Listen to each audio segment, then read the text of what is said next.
Hi, everybody. Well, welcome back. I know last week we streamed a little bit late, but today, instead of one day late, we're going to be streaming 2 hours late. So, screw it. Better late than never. So, let's go ahead and get started. Wow. Let's see. Starting. No, that's bad. Ah, yeah. So, we've gotten back to Kerbal Space Program. Last week we played some Helldivers, or CSGO, or CS2. Yeah, I don't even remember last week. It's been a weird week. But today we're going to be playing some KSP, and we're going to be doing some pretty big things. So, earlier in the month, we sent a couple probes over to Elu, and that was the first time I'd ever actually sent stuff to Elu in a very, very long time. But this time around, we're going to go ahead and send stuff all the way out to Jool.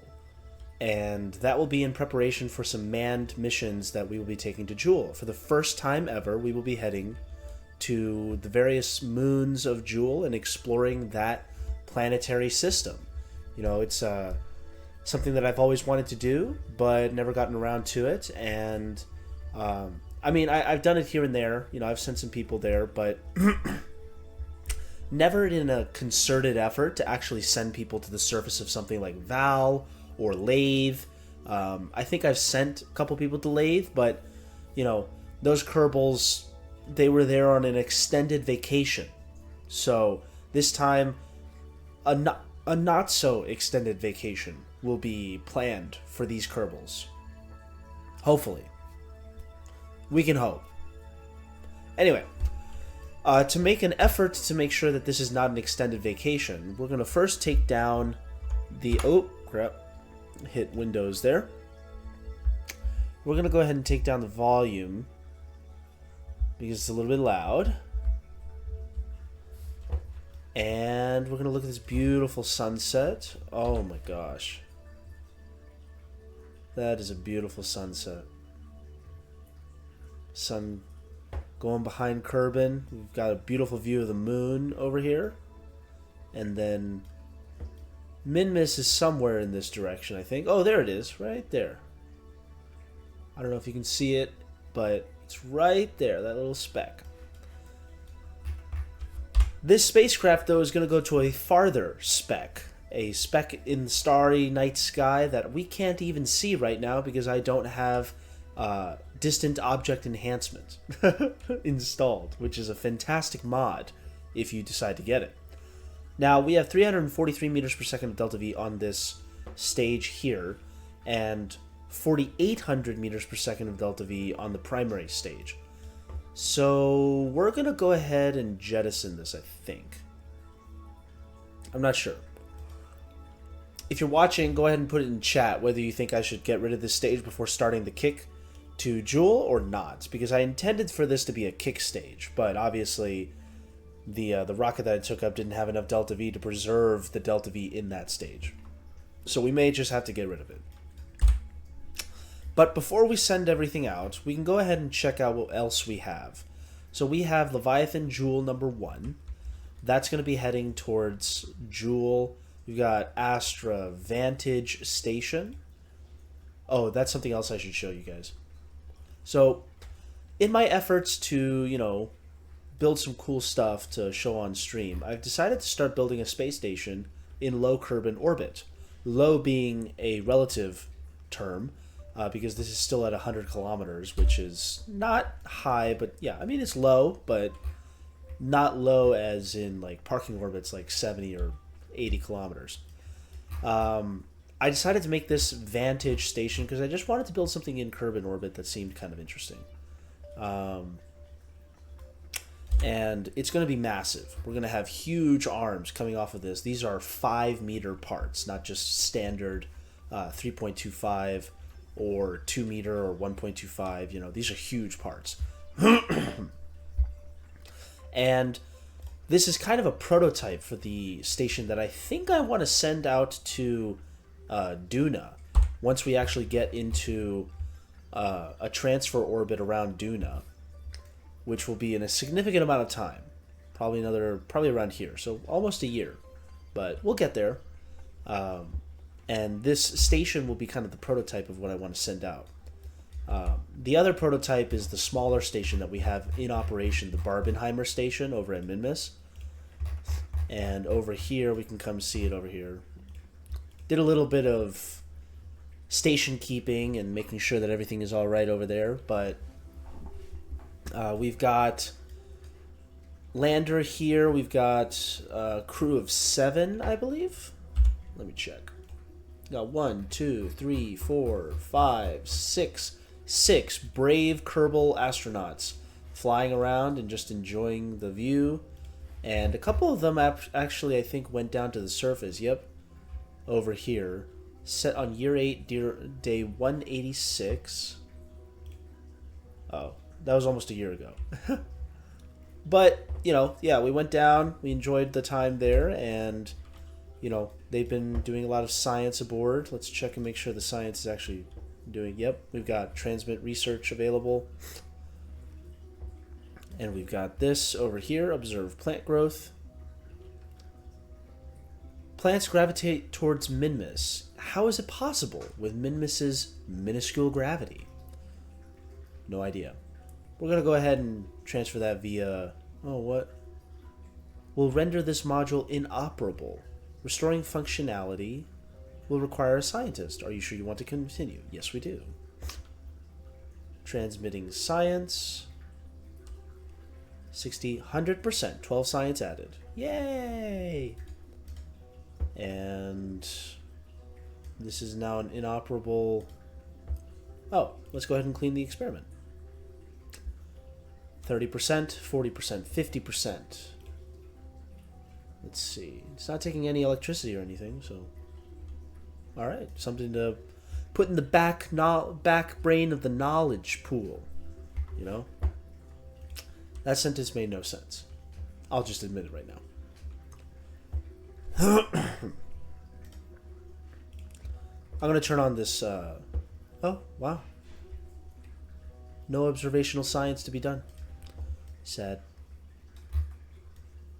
Alright, well, let's go ahead and switch. Let's see here. What do I want to switch to? Oh yeah, we were looking at the stuff that we were going to send over to Jool. But before we go to Jool, let's go ahead and check it out.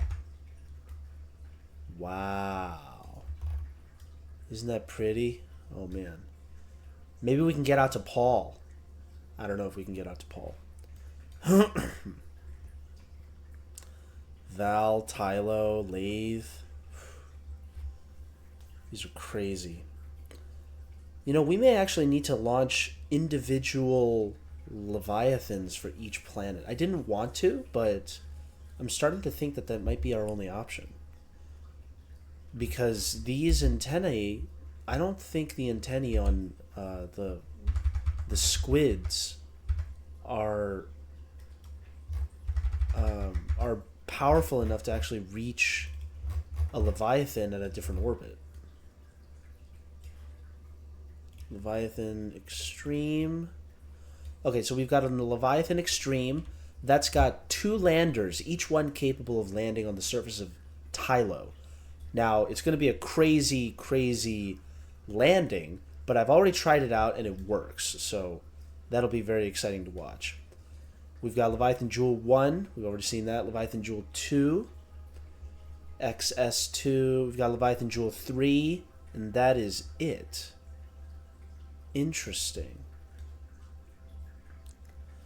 So we've got enough for 3 planets right now, but if we wanted to do all 4, or all 5, I should call them moons. My bad. If we need all 5 to be communicable, it may behoove us to actually make it to each one with a full Leviathan. Which means that we're hauling way too much gear on each Leviathan. I mean, technically you do need 8. I mean, you could get away with less. Obviously 3 in the normal communication satellite array is fine. 4 is a little overkill, and you can add 1 in polar orbit maybe, but my intention is that each moon has complete coverage at all times, which obviously creates a lot of spacecraft in the flight manifest. Let's see, 1 second.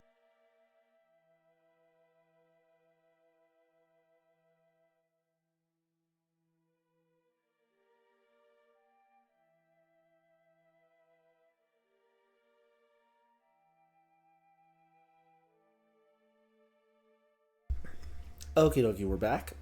And, I mean, it doesn't cost us anything to send these up. So, I just don't want to send up more, you know?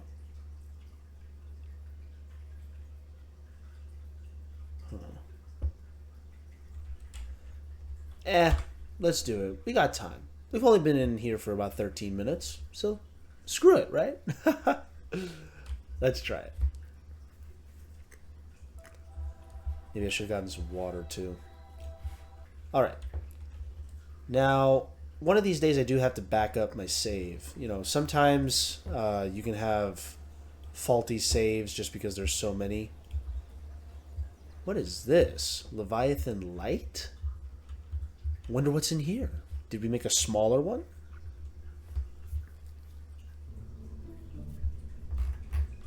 Yeah, we did. With only 4.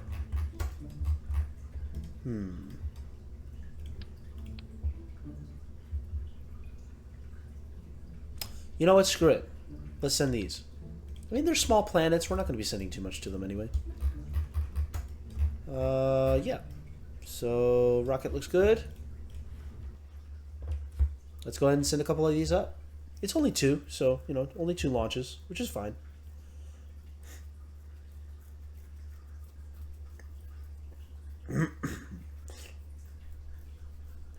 Do do do do do do do do do do do do do. Ba-dum bum bum bum bum. Wow, this is a really big rocket for what I'm sending up. I have a bit of a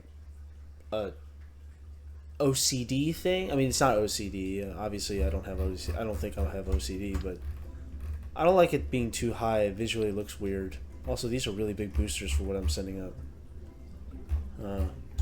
Compared to what I usually have on the Leviathans. Wonder what happened here.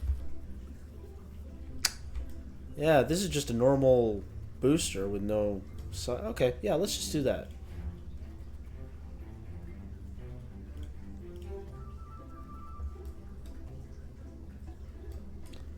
I mean, we want... You know what? Let's just switch these out. Let's not make it too ridiculous, you know? Thumper's too small. That's way too small. That's way too small. Did I just throw away the 2 ones that actually work? Yeah, I think I did. Wait, what's the difference between the Pollux and the Clydesdale? So, max thrust is about 3,000 kilonewtons. This is about less than half. But it's less than half the weight. Huh.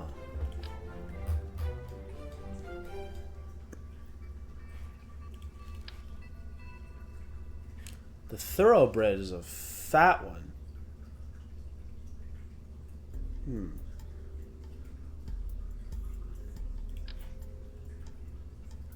That's more appropriate, yeah. Maybe it'll burn longer. I didn't check how long it burns, so... You know. Good old Kerbal ways, just... Throw it on, see what happens. Alright, what do we got here? Oh, I already had it on there. I'm an idiot. Alright, just throw it on there. Wait. Yeah. Okay. Let's move them down. Aerodynamics are important. Don't let anyone tell you otherwise. Yeah, mushroom caps right there. Look at that. Oh, it looks fantastic. No. Yeah, pointy. Okay.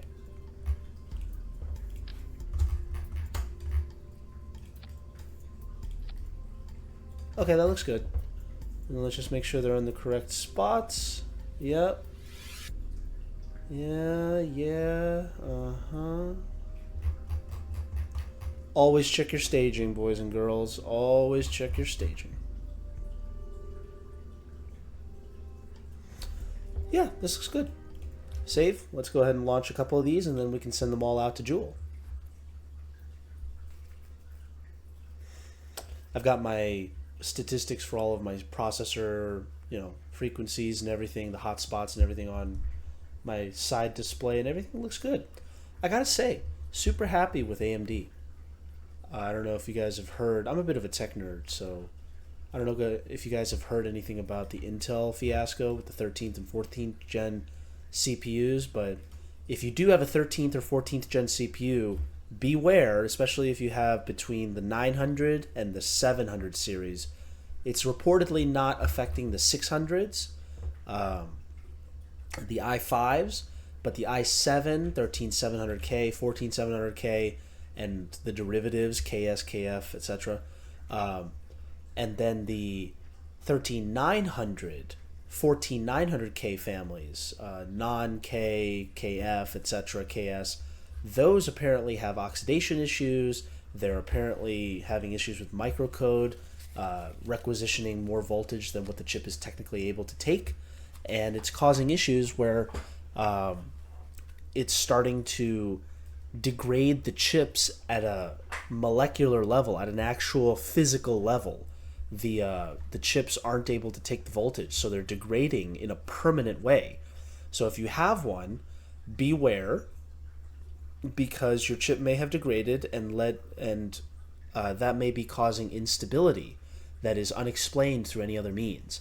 For more information, I'll go ahead and link at some other point, maybe in the YouTube version of this, the videos from Level 1 Techs, as well as what do they call Gamers Nexus, where they go into detail about these things. Really, really good videos, really, really good write-ups in journalism. It's pretty sad. It's pretty terrible on the Intel side of things. But you know what? Maybe this will be the kick in the pants that they need to start building better processors. I don't know. Either way, we just got to hope and pray that the 15th gen that launches later this year, I believe it's called Lunar Lake, hopefully those won't have the same issue. And they are rolling out microcode improvements, updates. So for 13th and 14th gen, you should get some respite from it. But if your chip has already degraded, unfortunately, even Intel says that there's no real way to fix it. So you may have to just RMA, or you may just have to buy a new CPU, which kind of sucks because those CPUs are between $350 and $600, which is tough pill to swallow. But on the AMD side, you don't really have much issues except not so great RAM compatibility and some issues where motherboards were burning 7000 series chips when they first released. So, but that was when they first released. Now they're good, and they're pretty good. Just don't buy Asus, and for that, just search up Gamers Nexus Asus. Yeah, back to rocketry. All right, so we've got the rocket on the pad. It's hanging there, ready to go. Oh my god, it looks so beautiful. We've got a clear sky, launching in 3, 2, 1, ignition. And, oh crap, that was too slow. No. Oh crap. We're not going to space. Oh god. Oh no. Oh no.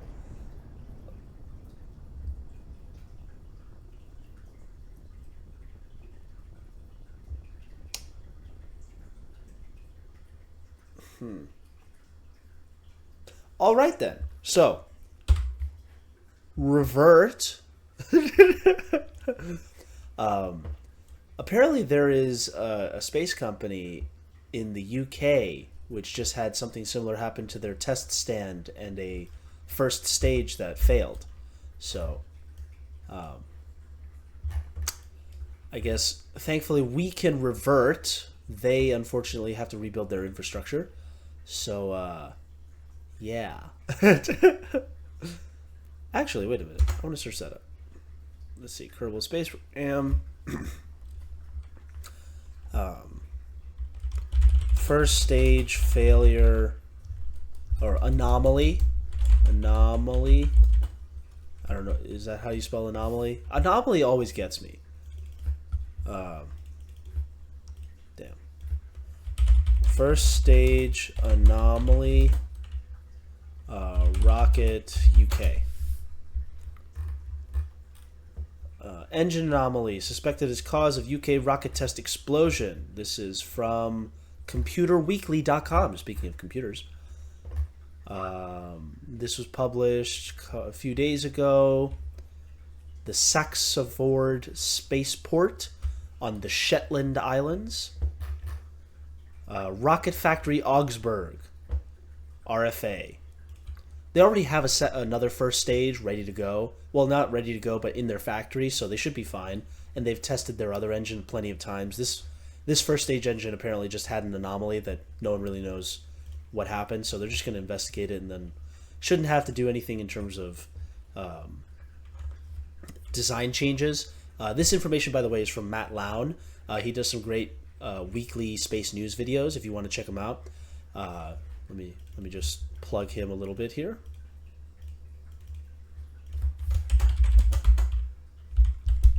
Yeah. He got started as a KSP YouTuber, and he is a fantastic YouTuber, puts out some really great quality videos. I don't want to get copyright striked here, but yeah, if you want to watch him, awesome videos. You guys should go check him out. Does, news videos, KSP videos. Yeah, it's super, super cool. Anyway, let's jump back in. Okay, let's go ahead and retract this antenna. Alright, so it's going to be slow off the pad. That's interesting. Alright, 3, 2, 1. Oh, man, that's really slow off the pad. Oh, God. This is really wobbly. You know what? Let's go ahead and just revert to vehicle assembly building. Okay. So first we got to reinforce.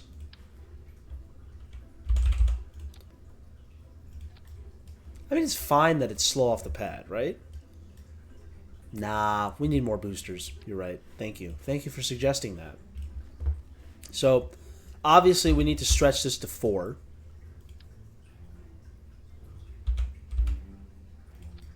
Yeah, perfect. Then we need to do this as 4. Make sure everything is okay. Leviathan Light is turning out to not be so light. And maybe this will cause it to launch off the pad with a little more vigor. But, I don't know.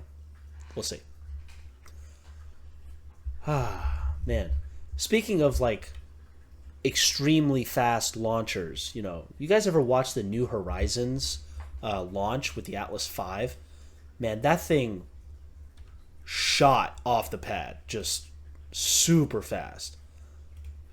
I forgot how many G's it was pulling, but it must have been 3 or 5 G's. It was a lot of G's coming off the pad. And then, of course, surprisingly, if you watch the... Oh, there's a little... I didn't notice that there was a spaceship over there. Oh, I guess that was left there when I was testing things. Are there any people on there? No? Huh. Maybe this can be our, outpost. Yeah, alright. Alright, launching in 3, 2, 1. Ignition and liftoff. It's still slow. Oh, look at that go. Wow. That's a cool shot right there. Alright, let's switch. That would have been really terrible had we, left it and then it wouldn't switch back. It's kind of crabbing to the side here towards the west. Let's go ahead and move it over a little bit. Passing through 130 meters per second. That's not that bad.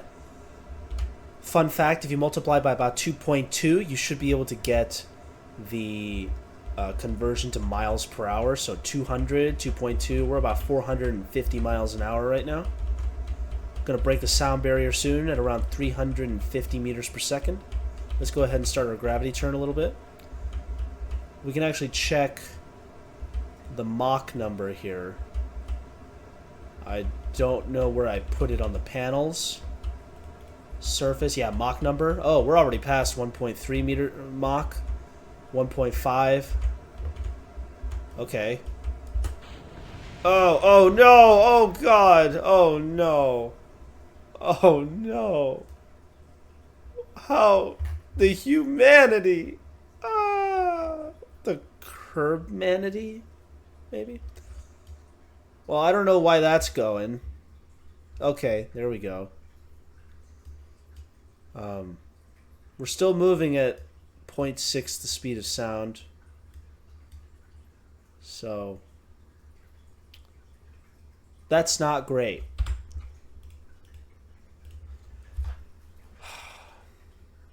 It's going to be fast, Alejandro. We're just going to launch 2 rockets. This is cool. It's super easy. All right.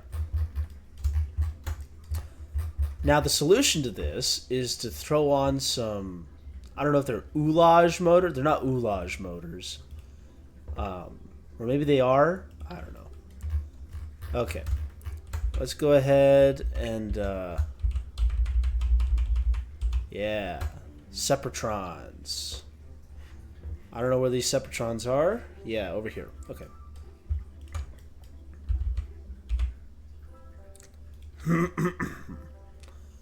Okay. So we're going to move these into there. So the Separatrons are there. That's good. I mean, it just exploded. It's fine. We just reverted back, and now we're going to try again, and everything will be fine. It'll all work. We're just going to quickly launch 2 rockets. Right, Alejandro? 2 rockets. It's okay. It's okay. Next thing you know, where did the solar panels go? If anyone watching has played Kerbal Space Program, you know the trauma that I just dredged up. It's okay. We've all been there. All right, for the 3rd time. 3, 2, 1. Ignition and liftoff. Clearing the pad. Oh man, look at the clouds of smoke there. Whoa, wow, we just missed it. Okay. Bye-bye. Oh, I wonder what that over there is. Huh. More debris from the last rocket launch. Okay, we're going good. We're going into the sky. I forgot to turn on my UI. It's all good. Nice and easy, starting our gravity turn.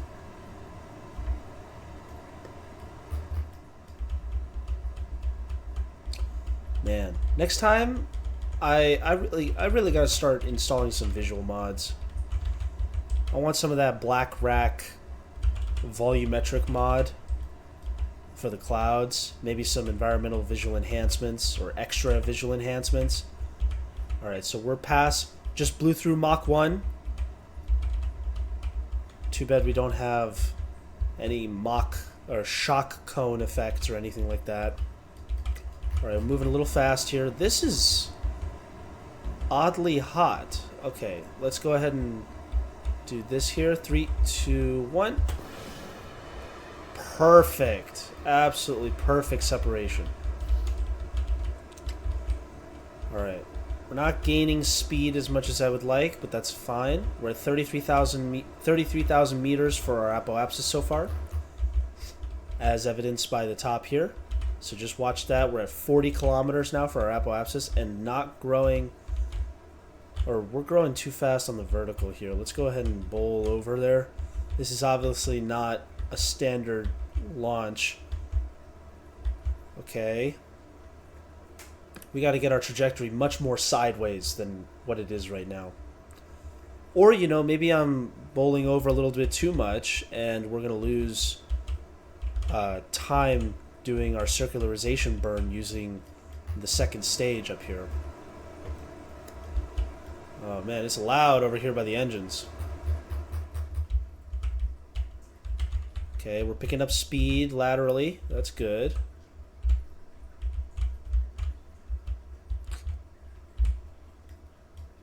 Okay, 82 kilometers. We're about to... Oh, we're not anywhere close to losing our first stage. Let's just go all the way over.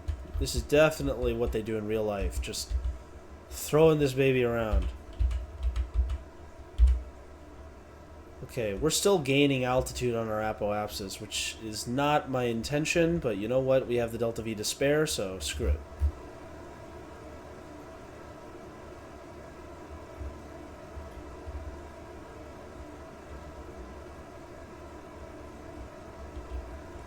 Yeah, let's just go to 115, 120 kilometers with plenty of Delta V left. I don't know why I'm still burning. Oh god, I'm blowing way through this.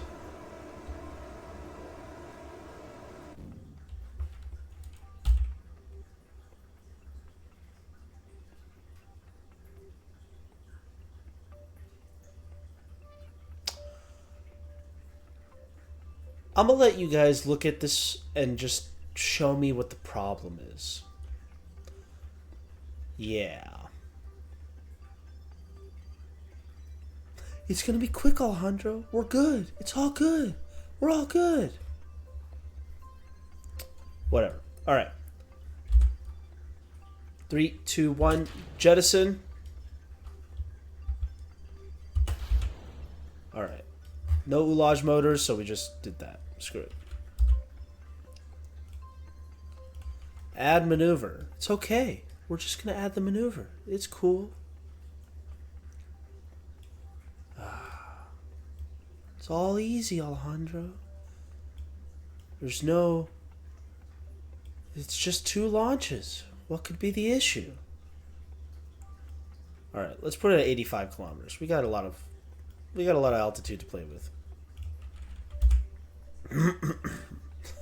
We also don't have a lot of electricity to play with if we don't play our cards right. Oh, well, this was designed to go to ELU, so there's no solar panels. Just a lot of radiation, radio isotope thermal electric generator. Words. Alright. So we're getting ready to do the maneuver. This is Leviathan. We call this Leviathan Jool 4.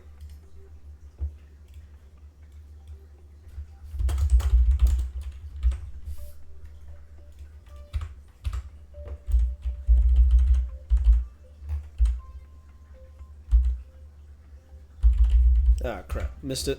Ah. Sure. All right. 85?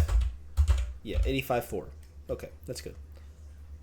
And then let's add a maneuver here. I know this is giving you guys an aneurysm, but we're going to just push this down a little bit. I don't want to be out in the middle of nowhere. I mean, 120, that's fine. Okay. Warp there. Jinxed myself. That's a beautiful view, though. Nice sunrise. Look at that planet. Look at those mountains. Dang. They're poking up right above the atmosphere up there. Okay, 33 seconds. So we need to start burning at 5 seconds.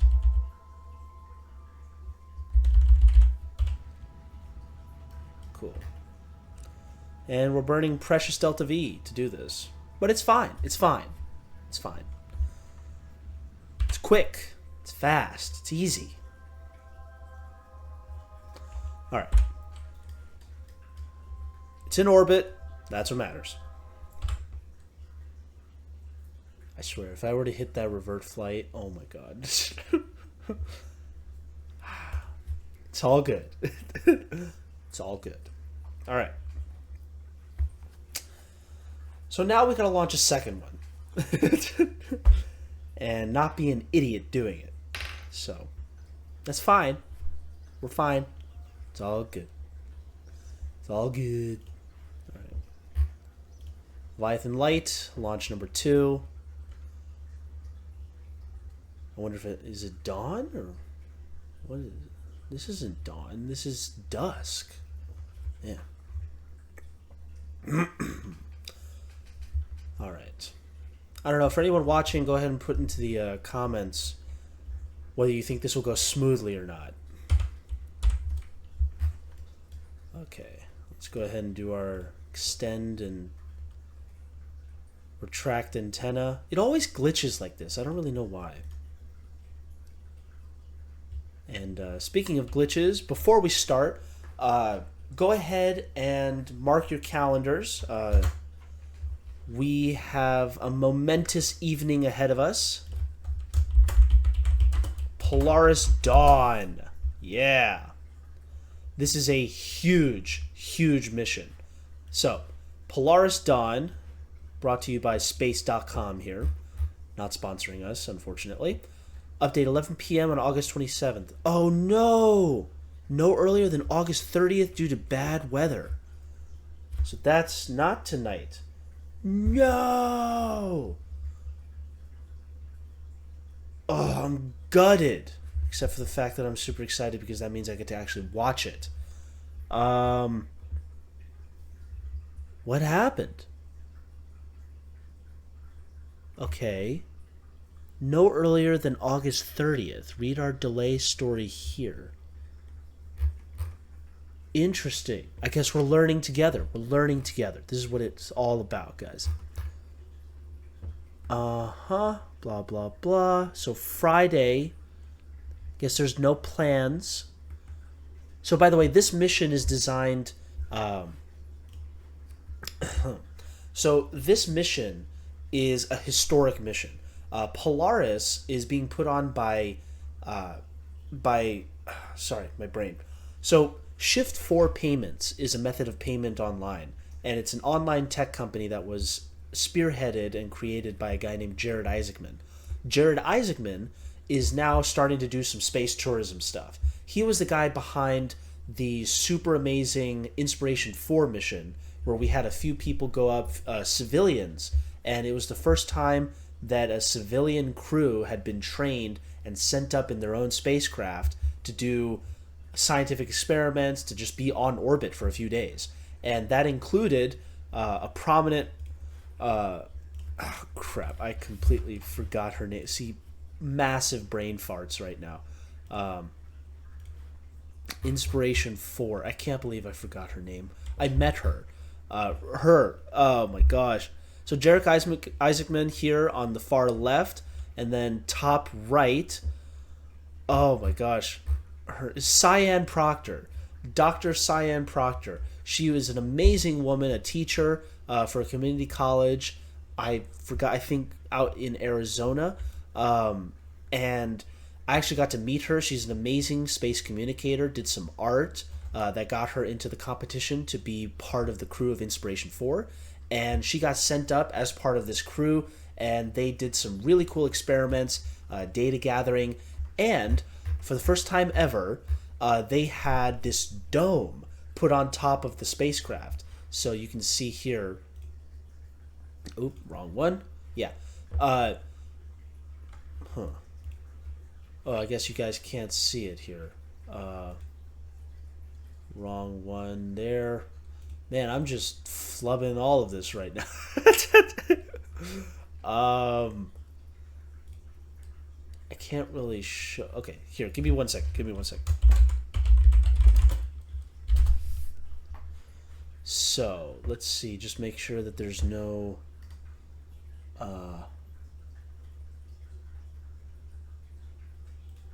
okay, make sure there's no identifying information.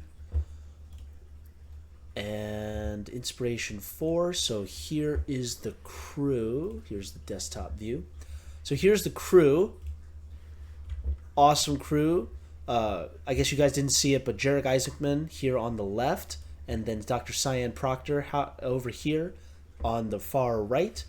And this was the rendering of the spacecraft before they sent it up. So it's a standard Crew Dragon. However, this Crew Dragon had on top of it, instead of the normal docking port that goes into the docking port for the International Space Station, they actually built a specially constructed custom dome, a glass dome that they tested and built within like a few months. It was an incredible project.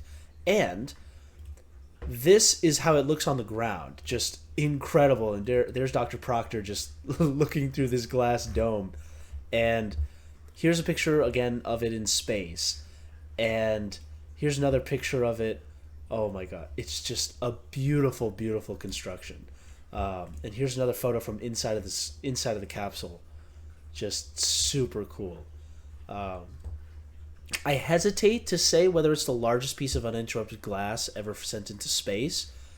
I'm pretty sure it is for that altitude. I'm guessing that there are larger windows, maybe on like the what is it, the New Shepard, or not New Shepard, New Glenn. The capsule for New Glenn, I believe, has larger windows by area, but I mean, from the view, just seeing this bubble of just pure uninterrupted view of space, just, I don't think anything can get close to that. Oh, I was gesturing, just like, whoa, you know, that view of space, uninterrupted, just incredible. That is a picture of the International Space Station version. So there wasn't any pictures of this dome. Dang, I really should add copy. 1 second. Yeah, here we go. Just me appearing out of nowhere. Yeah, all right. So we've got it on the got me on the far right over here. So, just incredible views of space. And what's different about these missions is that these were all paid for by Jarek Isaacman, completely self-funded missions. I mean, he may be. I forgot exactly how he funded it, but it's all privately funded. It's not publicly funded. There are no large institutions, public institutions behind this mission, or there weren't. Now, the Polaris Dawn mission. Polaris Dawn is a little bit different in that it is hugely different. This space mission will be the first privately funded mission to do a spacewalk, literally going out of the spacecraft, decompressing the entire spacecraft, getting all the air into tanks, and having everyone at risk. That's what's going on. When you decompress a spacecraft, everyone's at risk. So you've got to be able to get out, and you can't use too much air. Now, that's if you don't have an airlock. I'm pretty sure the spacecraft is not large enough to host an airlock. Yeah. Dragon does not have an airlock. Its entire interior will be exposed to the vacuum of space. So, this is highly risky. Obviously, they've done this before. You know, especially even like the lunar lander. Like, the lunar lander had to be completely decompressed. Because obviously it was just big enough for two people, and they both had to be in their spacesuits, and obviously they went out onto the surface. But this is what we're talking about. We're talking about 4 astronauts all at the same time, completely exposed to the vacuum of space. And it's a huge mission. And not only will they be doing that, but Polaris Dawn will also be traveling to the highest altitude for a manned mission since the Apollo era. Profile. So this mission profile, let's see here. So this is courtesy of SpaceX Polaris program. And we'll get into this in a moment, but I'm just trying to find this. Where is that graphic? So they got the spacesuits. These are brand new developed spacesuits, by the way. High altitude. Where is that graphic? You know, this is so annoying. Maybe it's over here. Man, there's only one graphic available? This sucks. I don't know if you can see it, but like you can see here, so the International Space Station is this first one right here. And then you've got This is... what is that? Oh, that's Inspiration 4. So, Inspiration 4... Inspiration 4 was a little bit higher than the International Space Station. And then Polaris Dawn will be conducting a spacewalk at around 700 kilometers. But then, I guess this is... let me search at the mission profile here. They may be launching directly into that 1,400. So they're going to 1,400 kilometers. So, okay. So, launch to the 190 by 1,200 kilometer orbit. Then they're going to go to a 190 by 1,400 kilometer orbit using the Draco thrusters. So those thrusters are on the front, I believe, of the spacecraft. The front, the nose.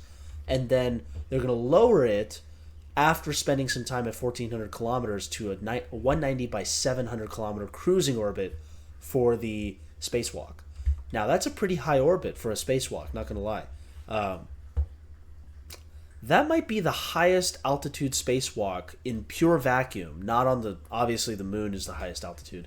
But highest altitude spacewalk... Gemini, I want to say? So 1,300 kilometers was the highest ever reached by the Gemini space program. We are way off topic right now. We should be launching a rocket in Kerbal, but this is too interesting to pass up.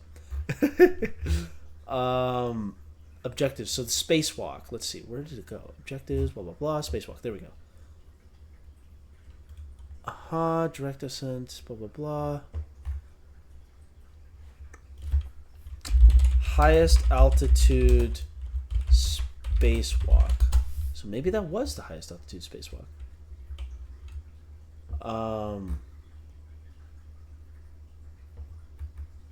Okay, I'll search it up later. But anyway, this is a very high altitude mission. In a nutshell. And, you know, these guys will be pushing the boundaries of what is possible with spacecraft today. Obviously, we've gone farther with Apollo, but Apollo was, you know, 50 years ago. Like, this is pushing the boundaries for technology that we've developed only in the last 15 years. This will also be pushing the boundaries for space-to-space laser-based communications. So there's this little graphic right here. This spacecraft, the Crew Dragon, obviously it's been theorized, and tested on the ground, but this will be the first time that they're going to be testing a human spacecraft, specifically Crew Dragon, communicating to other spacecraft utilizing laser-based communications. Now, I believe they've done some similar stuff, laser communications. Let's see here. ISS, yeah. First two-way end-to-end laser communication. Okay, yeah. So they've done it on the ISS, but obviously they're pushing the boundaries with more laser communication using the Starlink system on Crew Dragon. So this is going to be a very exciting thing. Let me get back to actually playing the game. And we're gonna go ahead. Oh, so it was showing it. Man, this sucks. Okay, so let's see. Back to the normal stuff. Normal view. All right. We've already gone past sunset, so that's nice. All right, 3. Or no, this isn't sunset. Is this? Yeah, sunset. Okay. Launching in 3, 2, 1, ignition. And liftoff of Leviathan 4. On its way to providing communications around the moons of Jool. We have cleared the tower, cleared the pad, and we are on our way. Starting our gravity turn just a tad early. I'm going to go ahead and rotate just a tad.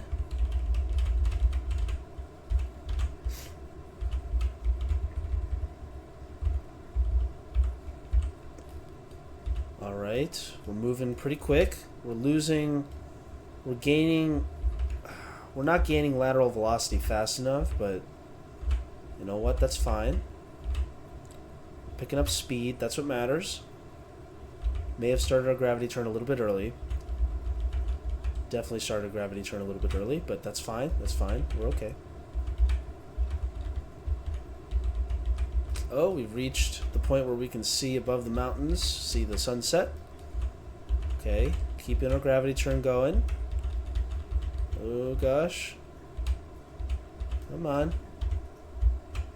Booster burnout, booster jettison in 3, 2, 1. Booster jettison successful. We are passing 530 meters per second. Perfect. Launching into the night.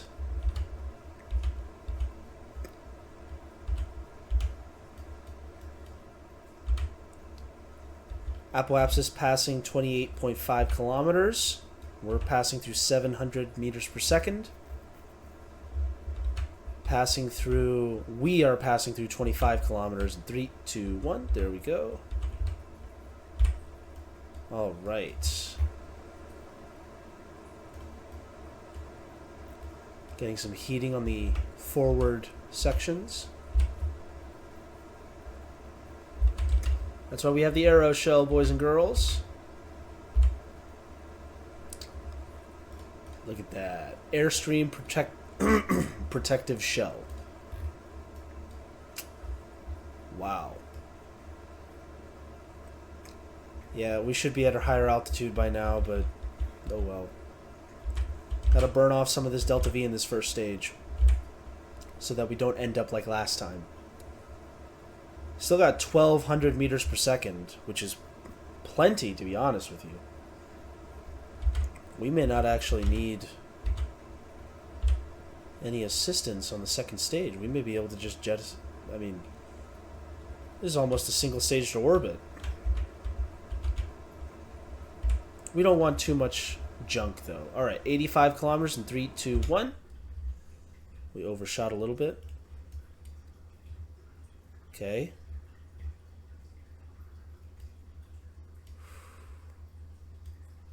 Man, this is crazy.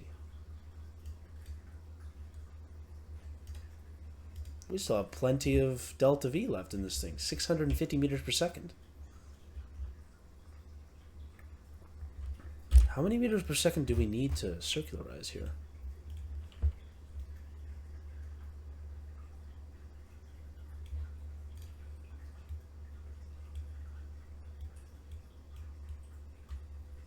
$191? Yeah. Screw it.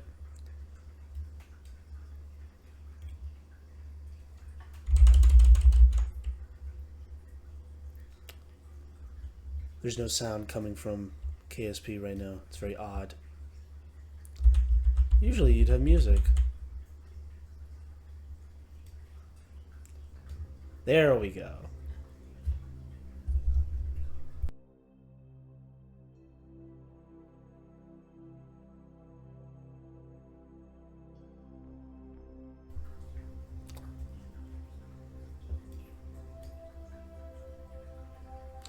Da-na-na-na. Oh, wrong. Oops.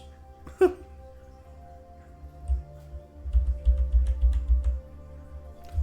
give me one moment. I'm gonna shut the door behind me here.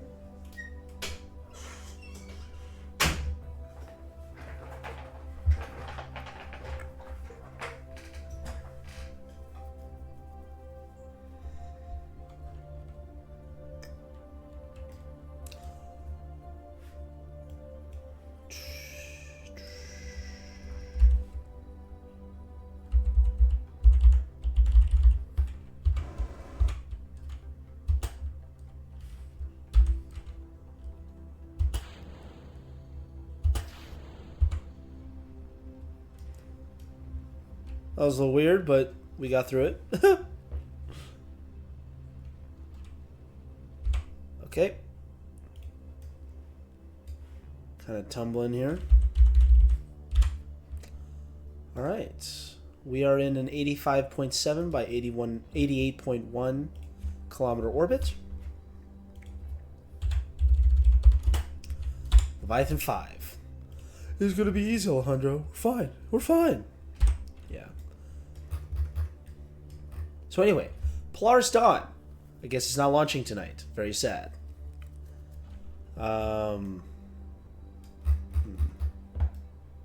Okay. I think we're good.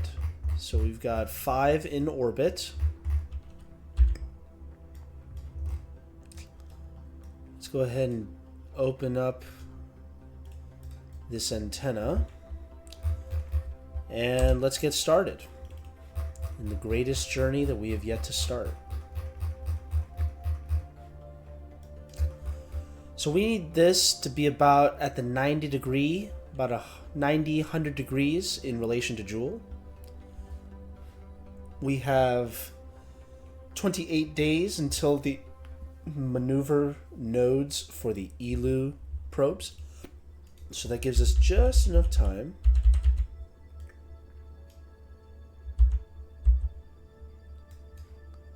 to move like this. Yeah. Alright. That should be enough. Okay. Now to start.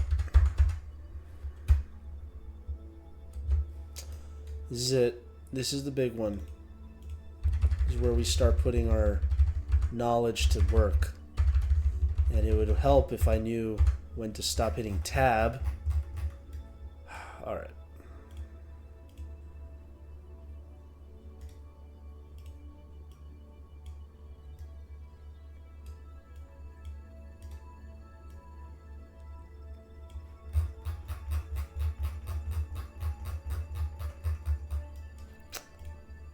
Set as target. The hitboxes on these selection nodes is just terrible. Okay, come on. We gotta go out. My mouse wheel isn't like it used to be. Okay, what do we got here? 1400, 15, 1700. All right. Where's my node here? Okay, so we're out there.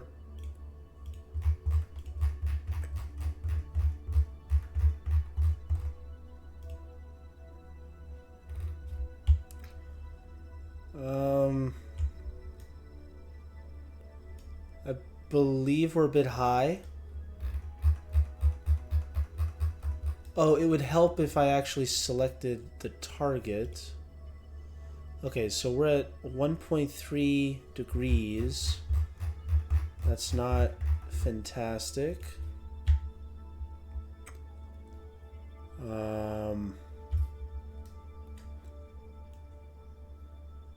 Oh.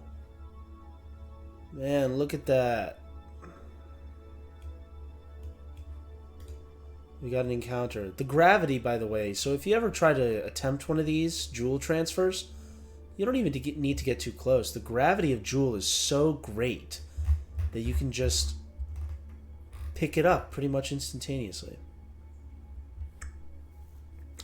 So I remember the node, it was like right around here where we needed to like change our plane. So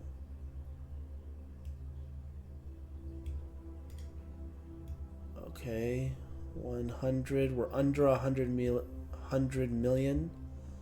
So that's 90 megameters or 90,000 kilometers. So let's go ahead and... Ooh, that was a little much. Yeah, bring it down. 60. Okay.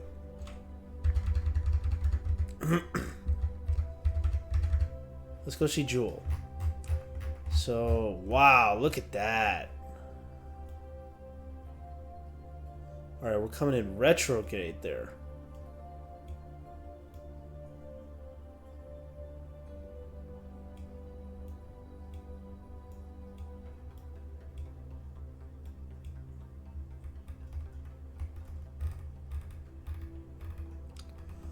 A lot of trial and error. So we don't really know where this is going to go anyway. I kind of want this to go to the higher orbit planets. Or the moons here. So let's just... We'll deal with the encounters later. We'll just set up the encounter for the main planet right now. We do not have... Oh, no. Oh, no. The other Leviathans have arrow braking, or have heat shields for arrow braking. This does not have an arrow shell.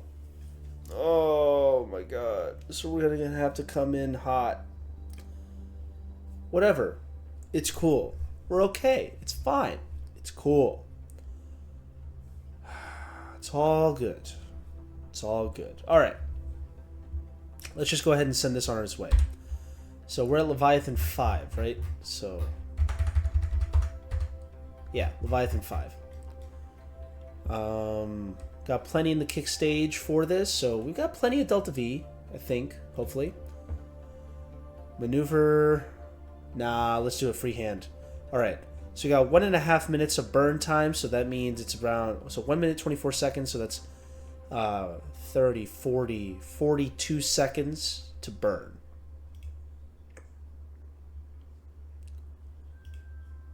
Let's do right around there. Warp here. Yeah, so I just cut that in half. Remember, maneuver nodes, cut it in half because it's based off of an instantaneous thrust. So the calculation doesn't allow or doesn't take into account the fact that you have to burn a certain amount of time because you don't have instantaneous impulse or instantaneous change in velocity. If you did, well... you'd be light, in which case, yeah. Actually, I don't know if light has instantaneous change in velocity. That's a question for the physicists out there.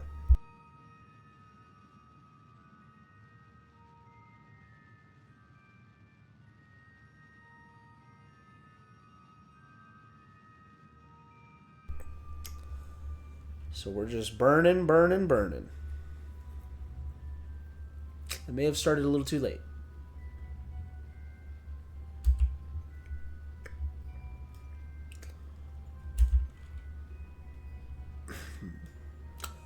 We're going to get shot out of this SOI right here. Sphere of influence, for those who are wondering. Alright, we're just under 1 kilometer per second left of Delta V. Oh my gosh, it's not reducing. That's odd. Not reducing nearly fast enough. We're at 25 seconds left on the burn, but it's... why do we have this oscillation?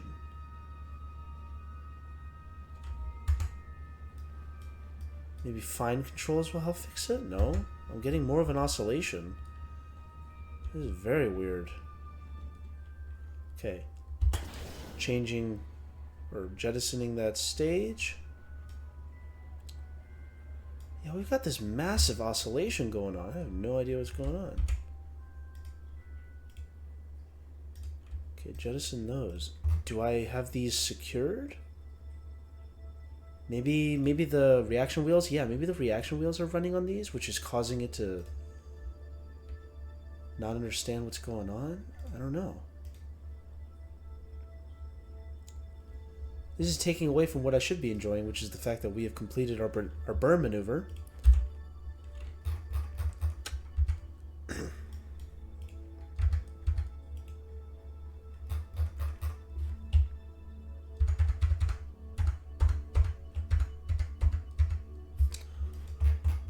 Alright, so we've completed our burn maneuver. 2 years. Okay. I guess that's pretty good. That's pretty good considering where we are.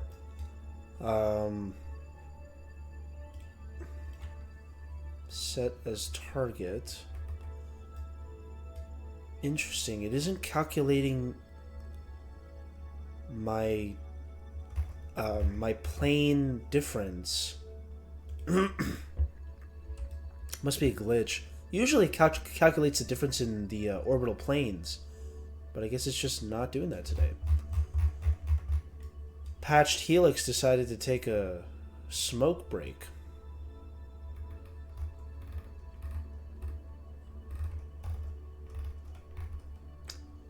Okay. That's good. Now we're in the planet. That's not great.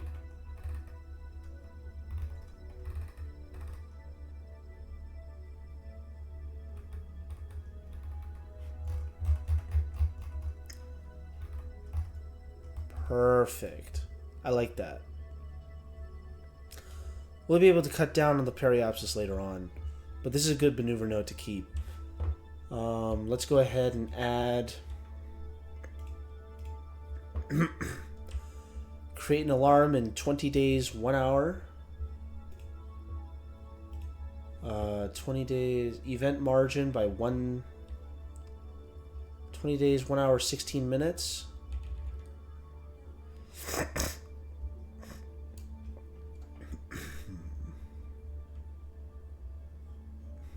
18 minutes, 16 minutes. Let's do that by a 5 minute, or let's do that by a 1 hour margin.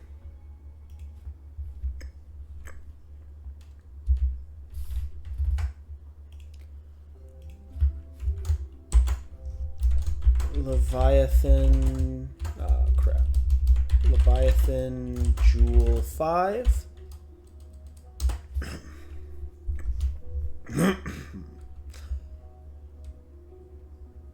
And let's go ahead and add that maneuver node. Alright, so we've got Leviathan Jool 5. And you know what? I don't know. I don't think I want to bore you guys with doing 4 more of these launches. Or 4 more of these burns. So let's go ahead and do a little bit of fun stuff before we call it a night. Man, we've done a lot tonight. We've failed twice to send something into orbit. We've realized that a couple of our rockets weren't carrying what they needed. And we've learned a little bit about Polaris Dawn. And the fact that my brain has terrible recall while live on camera. So, gotta fix that. Let's do a little bit of recreation of Polaris Dawn, you know? Mako, Praxidike. Let's see. What have we got that might be a good approximation of a Polaris Dawn Crew Dragon? I'm going to open this up. We're going to have to make a couple modifications, I think. Waiting. Oh, there we go. All right. So this is not the equivalent of Polaris Dawn.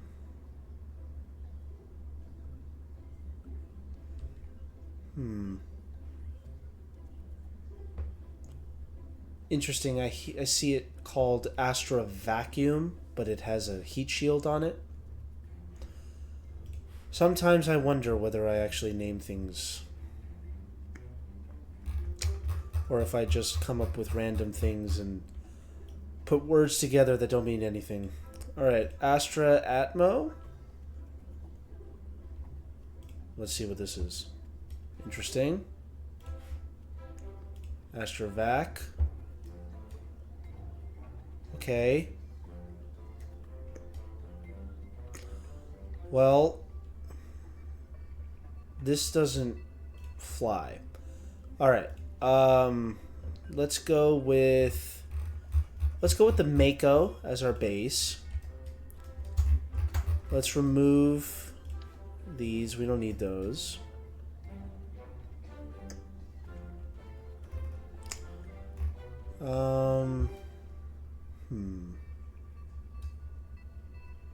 So we're gonna match the mission profile, I think.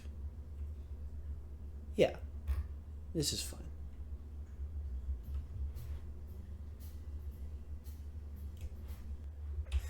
So we're going to go up, we're going to go into a large elliptical orbit, we're going to go out far away and look at the Earth, and then we're going to go periapsis, lower our apoapsis a little bit, do a spacewalk, and then come back down.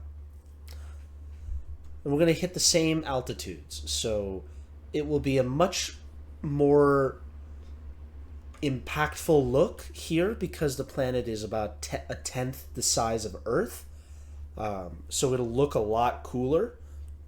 But as we will see from the photos of Polaris Dawn, or that Polaris Dawn takes, it ain't too shabby on Earth either. You know, it ain't too shabby. All right. Launch in 3, 2, 1. Ignition. And we have liftoff of Mako on its way out to discover what it's like to orbit the planet Kerbin. Blasting through 50 meters per second, we have cleared the tower and the pad. Look at that. Isafrod and Jodis are doing well. We've got 2 engineers and a pilot. Did I... I know. We only have 3 people. The actual mission is going to have 4. What am I, an idiot? All right. So let's go ahead and throw on... We'll keep an engineer, but make it so that the engineer is low experience. Throw in a low experience scientist. Yeah. So we got 4. Now this can technically crew 7, but I'm keeping it at 4. So 2 in the cargo bay / hitchhiker storage container, and then 2 in the actual command pod. And this will kind of simulate what it's like. I don't actually know whether they're engineers or pilots. I'll need to search that up for Polaris Dawn.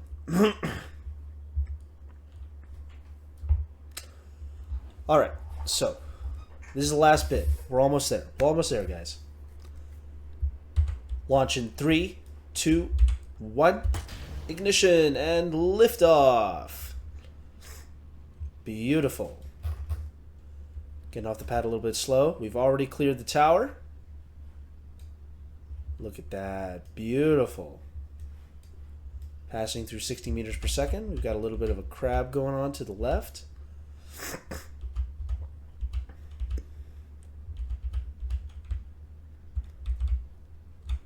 Let's rotate here. A little bit quick there on the rotate, but starting on gravity turn. Do, do, do, do. And this is just, you know, this is a sightseeing mission. Nothing too crazy.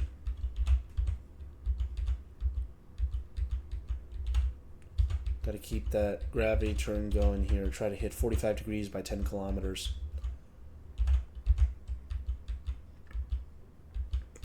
Obviously, that's not a hard and fast rule, by the way. That's just, you know, something I try to go by here and there. There we go. 10 kilometers. We're at around 55 degrees. Nice and easy.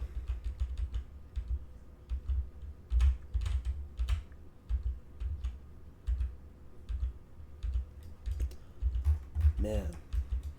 No boosters is a weird thing.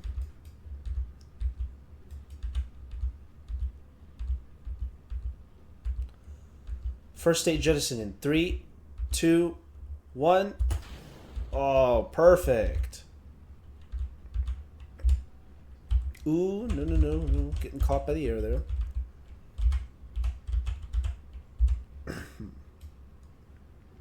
Oh, we should have launched from the other launch pad. We'll do that again. Next time.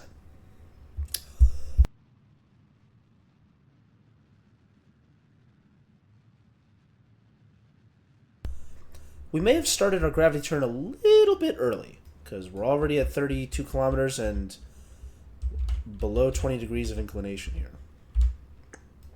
Or of attitude. Those exposed solar panels are catching the light a little bit there. Not great, but we'll take it. Oh, I should have gotten the surface solar panels to make it look more like Crew Dragon. You know, you got to plan things out a little bit more. All right, 50 kilometer apoapsis. We're doing good. About to lose our second stage, which is fine because we have a third stage.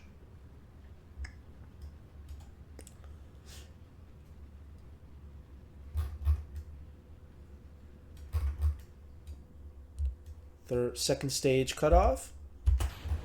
Jettison second stage. We're just going to coast nice and easy. Perfect. Let's go ahead and bring out Smart SAS or Smart ASS.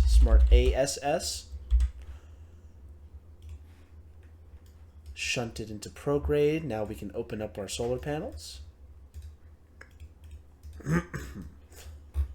Perfect. Look at that. Turn on the lights there. Oh man, she's gorgeous, isn't she? 2200 meters per second of delta V. We are golden.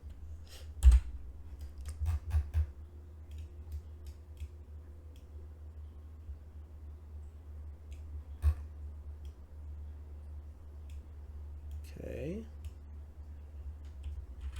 Ooh, crap. We need to burn. Oh. Wait, what? 30 seconds. Oh, okay. That's weird. It's not giving me the correct time for the amount of time needed to do this. Not unless I'm actually burning.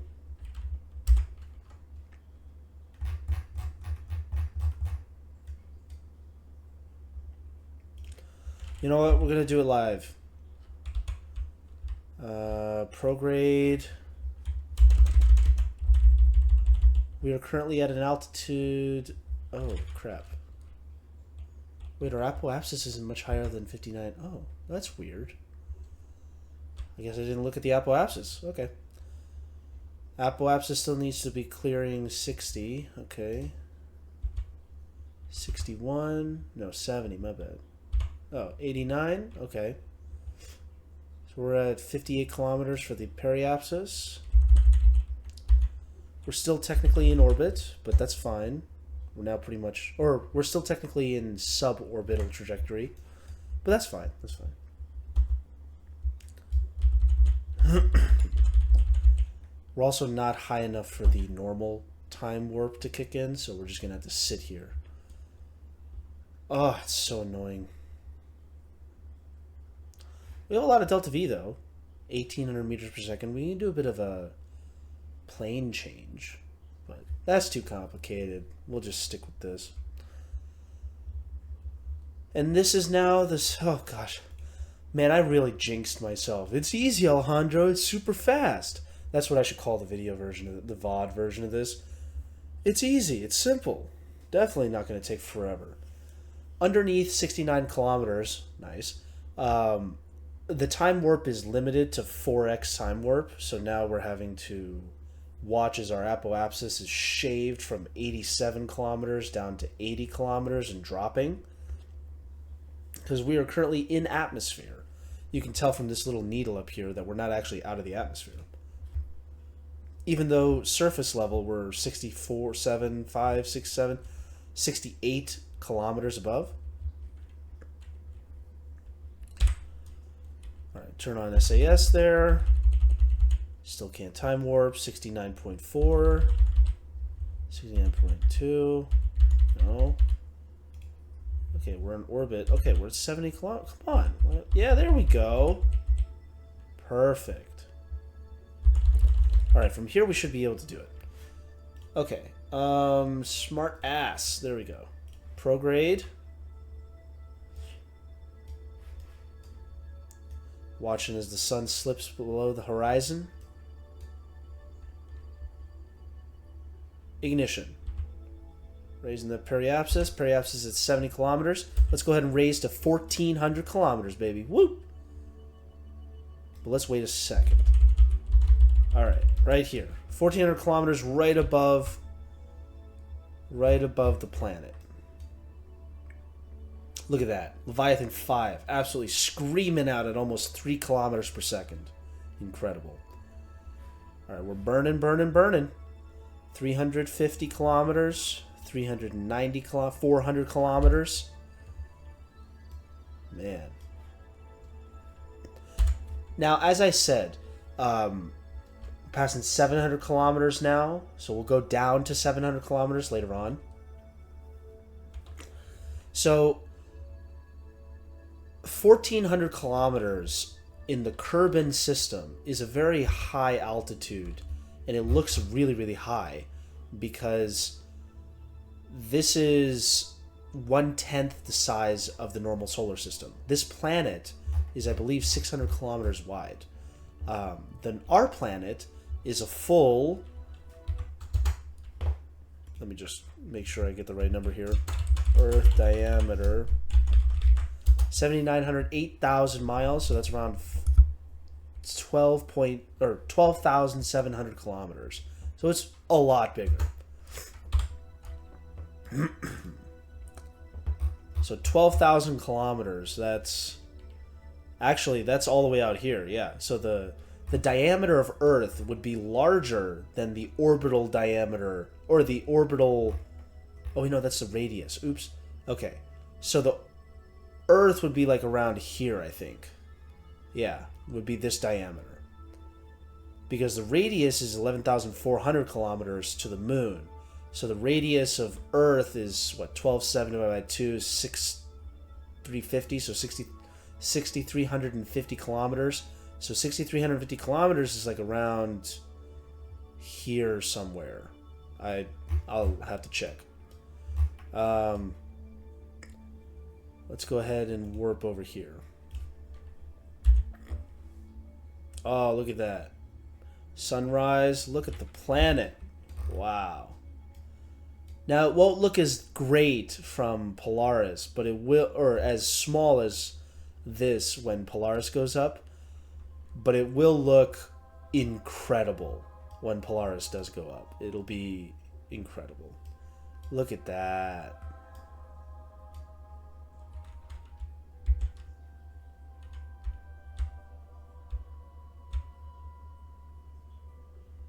Just incredible. Let me just turn this on. So we're prograde. Okay.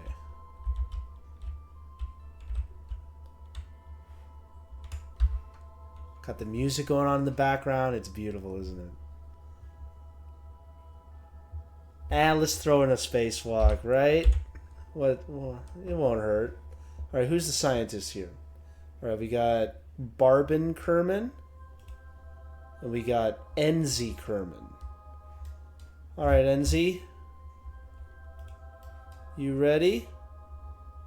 EVA.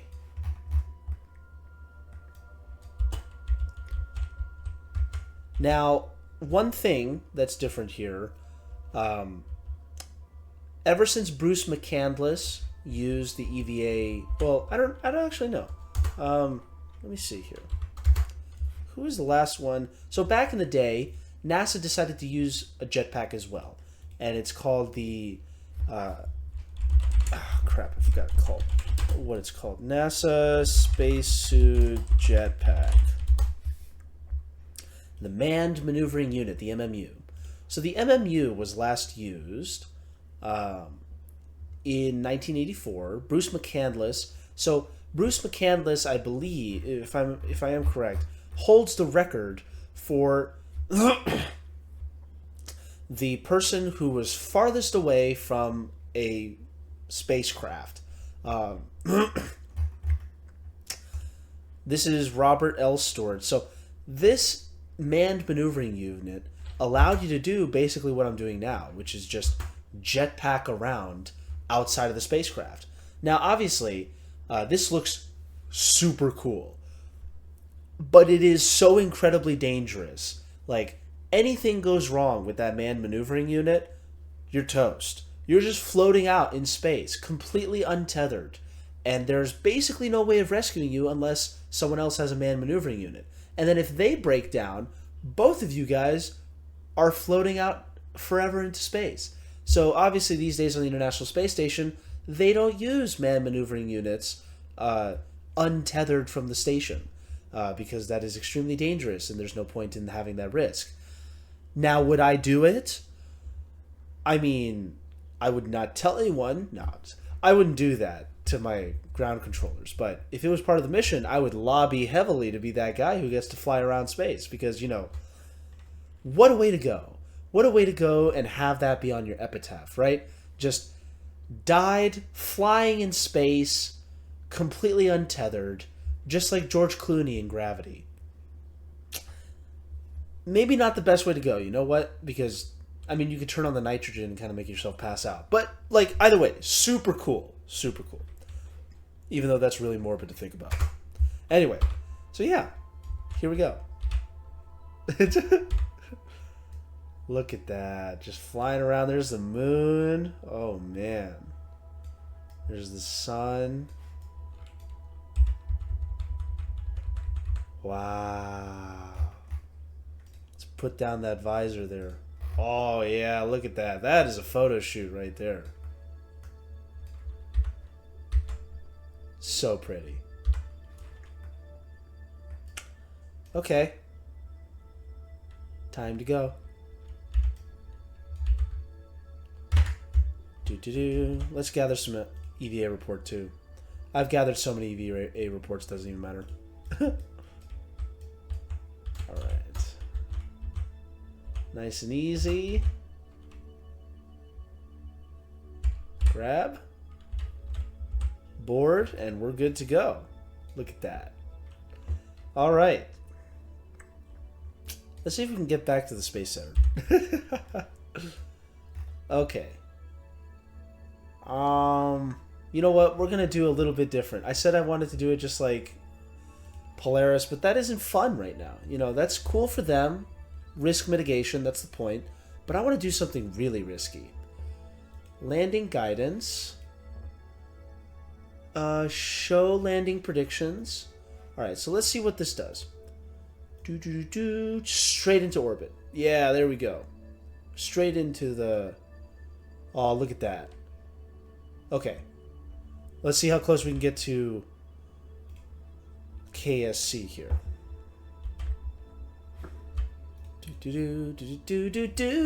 Smart ass. Here we go. The target? No, we can't do target. Pro retrograde. It's the node. Maneuver node? Yeah, okay.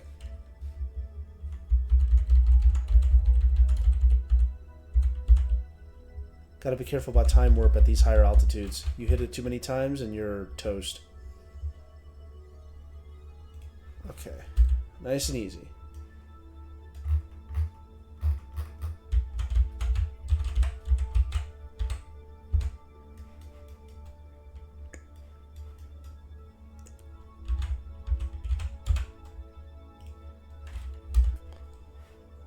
Alright. Show the landing predictions here. We are now landing.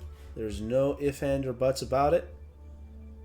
Where are we landing? Okay, that's good enough. Screw it. Show aero brake nodes. No idea what that means. Land somewhere. Oh, God, no. No auto land. Okay. KSC pad? Nah. We're doing it live. Okay. So we've got the node right there. That's fine. Okay. Keeping the service module here attached for a while. Or the propulsion module. Oh, look at that. We're coming in hot. Hot, hot, hot.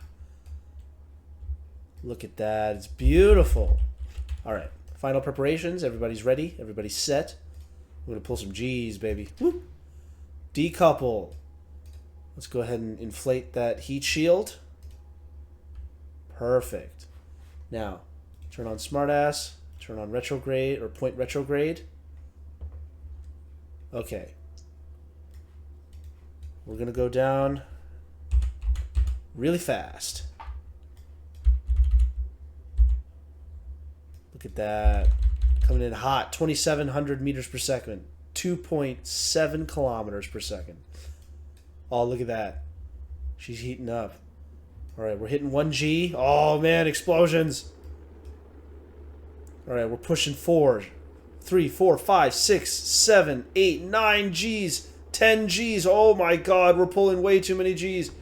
Oh my god, we lost consciousness. Everybody lost consciousness. Oh my god. Whoa. Whoa. I think that other thing lost all of its pieces. Man, everybody blacked out. Oh my gosh. Wow, what did we reach? Okay, everyone's still blacked out. We have no control over the spacecraft, theoretically. Oh, we got 1, 2, 3. Okay, they all regained consciousness. Whew. Okay, G endurance. Max sustained G is 6 Gs. We blew through that. Okay. Blowing the drogue chutes. Kill rotation. Or kill or off. The autopilot's off. What do we need to do here? Oh, too much oscillation, too much oscillation, too much oscillation. Stop it. Okay. Yeah, this is a lot of oscillation because of the aerodynamics of that shield. Okay. We're losing electricity. That's not great.